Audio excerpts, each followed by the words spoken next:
se alguém que você ama lhe sorrir e compreender, agradeça a Jesus pelo seu viver.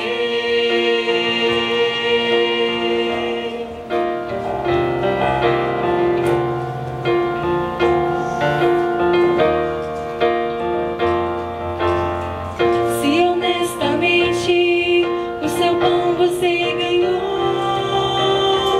e alcançou seu alvo sem mentir,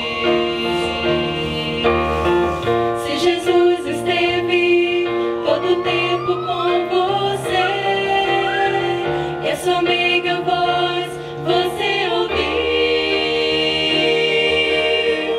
agradeça ao Pai pelas coisas que Ele fez e tudo que ainda irá fazer. E se alguém que você ama lhe sorrir e compreender, agradeça, agradeça, agradeça.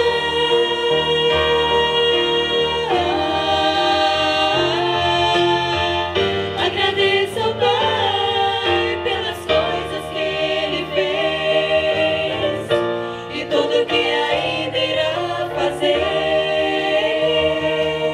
E se alguém que você ama lhe sorrir e compreender, agradeça,